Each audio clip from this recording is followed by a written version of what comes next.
You can't burst out laughing right before I press. Doesn't matter. It's like it's a couple of seconds delayed. It never catches. So everybody's going to miss that very, first. very beginning. A chuckle. No one will know. I like it when you laugh. I like it when there's hilarity in the air.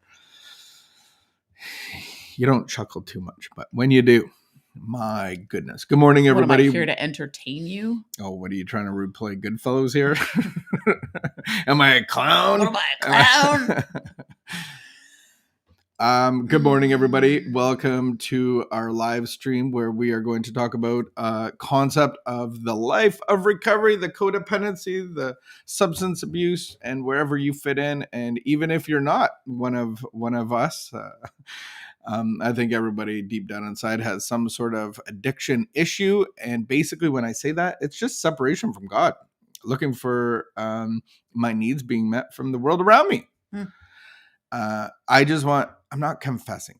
I want to admit something that me and Vicky work out. This is the first time you've actually dedicated a workout in the morning, like getting up in the morning. Like that's a miracle all in itself. Big miracle. The active addicts. Do you know when I started? What? The day after my birthday. Woo! Happy birthday. That was 13 yesterday. Weeks ago. Oh, 13 weeks ago. 13 weeks ago. Vicky's been... Once I worked out with you, you made me do P90X. And that I only lasted, barely did it. Lasted a couple weeks. Yeah, and it was frustrating to me because I was trying to get you involved in it, but then you like struggled getting up. And I was so frustrated. Yeah, and then it actually hurt me. It was so hard and I couldn't do it. And so that was super discouraging. So this is the very first time that I've actually worked out, that like I've actually been able to do it. There's beginner workauts, there's intermediate workouts. They always have a moderator to show me what I could do. So then in our basement, we have I have like a little 10 by, not even 10 by 10, maybe pen.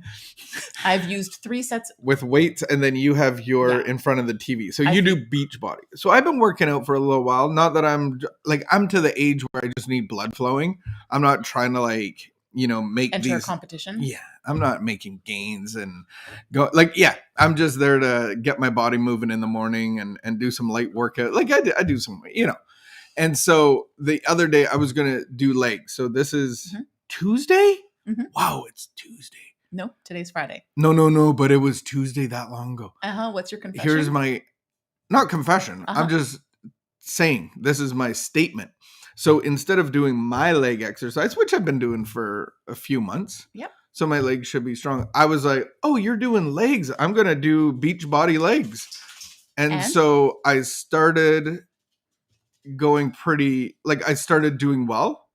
And then by the halfway mark, I didn't want to puke in front of you. So I started doing not as well. So there was a lot of room for improvement in the video for John Ruby. What I hear you saying right now is how incredibly proud you are of me because my workouts are harder than you thought. No, there was no judgment. We've done P90X. I know how hard that could be. But what I found out was I was climbing up the stairs and I was like, I have jello leg, which is good because that's what I have, but I am still sore in leg areas that I've never been sore before. So there's this sumo squat and the videos made me hold my weights. And so I picked up the 30-pound weights that I have. And after about the third round, I was like, yep, putting those down and grabbing the 20s and then put those down and then pick any other ones up. That's okay. But my forearms we're okay with that. My forearms were sore from holding the weights the whole time. I'm really proud of you. And then these sumo squats hit a muscle that I was unfamiliar with in my leg. So it's like not the back of your leg and not the thigh. There's a muscle that runs. Mm-hmm. I'm feeling really okay today, but I realized that I was still a little bit sore today. True is it that doing something physical has a positive effect on your mental and your spiritual health? Like I don't know I don't know how I got to this place where, I had a conversation with someone yesterday where I was saying like, I knew all the things that I should be doing and I shoulded myself so much so that the weight of carrying all my shoulds and the guilt from not doing the shoulds that I Just should keeps be you in bed. doing Yeah. was so crushing that I just never was able to like see any improvement. Mm-hmm. And then something changed last year, like a year and a half ago, where I just started saying, God, if you want me to do this, you need to give me the power. God, you want me to work out? You need to give me the power. And it wasn't even about working out. It was like, God, if you want me to not be anxious, you need to give me the power to do Mm-hmm. the Mm-hmm. things that I need to do. And so, honestly, over the last year and a half, I started working out. I started waking, well, first I started waking up naturally earlier. Then I started like trying to eat, making better food choices and not like eating compulsively or eating emotionally. Grazing. Grazing. You're a grazer. Oh, and I was a huge emotional eater, like very emotional eater. Mm. I don't think I'm a food addict, but I'm an emotional eater. I am. Like, leave me alone in the house and let me feel a little bit sad. I will eat It's funny. Like, random wait, things for no everybody reason. says like, I'm not an alcoholic. I don't think I'm an alcoholic. That's where every addiction starts. It's just like when we go to an overeaters 12-step group, and then we're all like We hear texting them each other. share, and then we're like, We're all not- overeaters. not But an then alcoholic, not a food addict. No, we all thought we were. Like, No, but I've heard we had a lot of traits. But then when I hear your people, and I'm like, there's so many people that would agree. Like, oh, I'm an adrenaline addict. we can relate to stuff. Yes, We can. It just doesn't mean that. Yeah. All right. So all that to say, I took off my backpack of shoulds. And you're being powered by God. When we're powered by addiction, whether we know it or not, we don't have the energy to do the healthy things that we that would make our lives much vastly greatly improved. So when I start to discipline myself in the physical, it actually helps me emotionally and spiritually. So that's why I do it, is just for adding discipline in my life. So do I want to get up in the morning? No, but me not getting up in the morning at 6:30 is way worse if I do that for 2 weeks. Oh, I'm a mess. And I think the older I get, the worse it gets. And I think I also made things like bigger and harder in my head than they needed to be, right? Like I'm working out an average of, last time I checked, it was 3.6 times a week. You know what I noticed? That's great. That's pretty good. I think that's fantastic. I went from 0 to an average of 50% of the week. I remember your work out. Beachbody. You have a little pretty great. Beachbody team, and you were saying the stat, and your competitive friend was below you, and it did. She's probably not anymore. That was funny. What I've noticed, the biggest thing I've noticed, because when you're working out, I'm working out, I don't pay attention to you. I kind of glance at you sometimes. I see you looking. Yeah, I know. In admiration, going, "Hey, yeah, look at that girl." But now I distracted myself. Oh, yeah. Because you have bad knees or whatever you have. It Arthritis. Sounded like you were, like there was bubble wrap in your knees.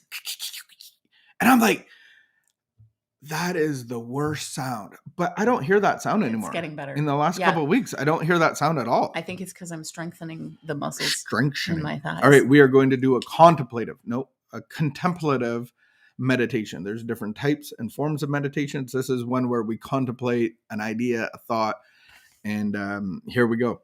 Thank you for joining us, everybody.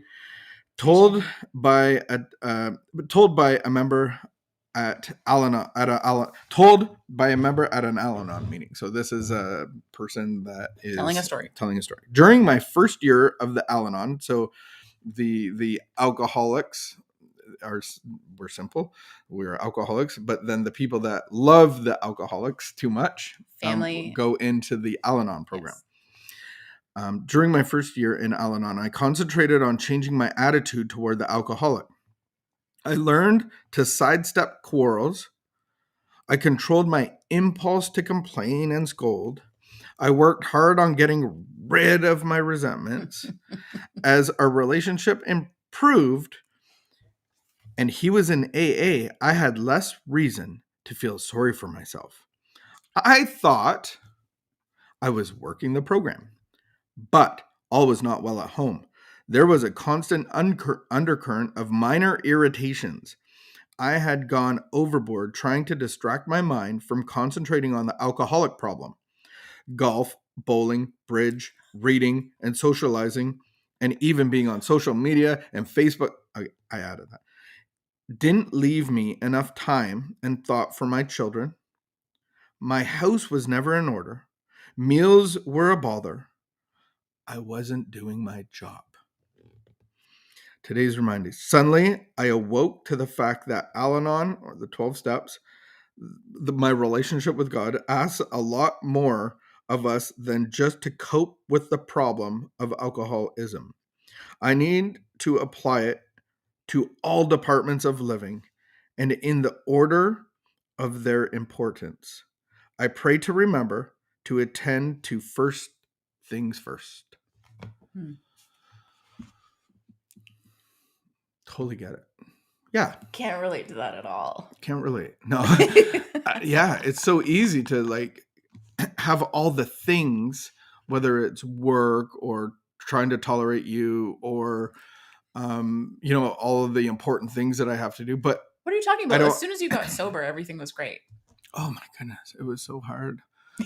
But the responsibility, but then the reality of like, what do I attend to first? I attend to my relationship with God. Mm-hmm. And so if I don't have unity in the Spirit of God and I'm doing all of the things that I need to do, which they're not bad, but if I'm not attending to my relationship with God first, then all the other relationships in my life are not in unity.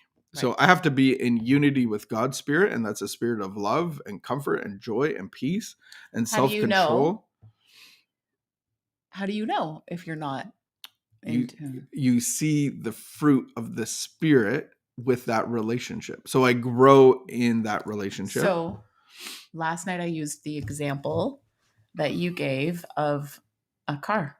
So as the owner of a vehicle, when a light comes on my dashboard, I go, definitely need to get gas. There's a light on. Oh, or, honey, what's this light? There's a green light I've never seen before. Can you tell me what it is? I don't know what to do. And it's really important that I pay attention to the lights on my dashboard of my car. Mm-hmm. And so in my life, when I have like this glaring thing over here that's happening, or this, there's some. So is that fear, resentment, self-pity, a terrible, insecurity, this bad relationship, or I recognize like, oh, these feelings are happening, all of a sudden I'm feeling like more lonely than usual, or I'm having conflict somewhere, those are lights on the dashboard that are like, warning. No, but it's okay to have these situations. It's okay to have conflict. Those are beautiful things, but what's it invoking in me? But what's happening inside? Right. So there's some warning lights. If I'm exhausted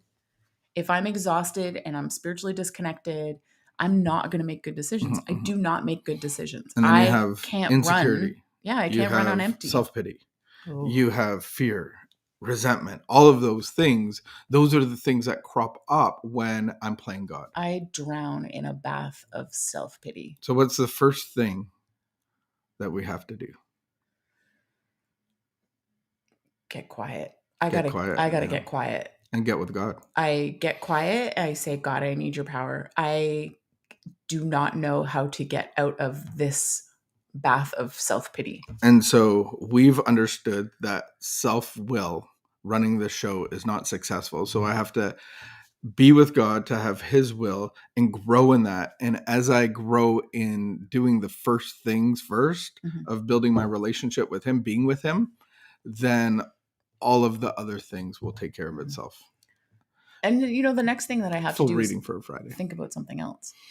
Think about someone else, I mean. Yeah, focus my attention on like being the hands and feet of God and doing it, like thinking of how I can serve others, how I can be courteous, but I only get those things because I'm with him. It's not about like, I have to behave different. It's about being with God to be transformed. So in the early days of this for me last year, like over a year and a half ago, all I did, actually it started like 4 years ago.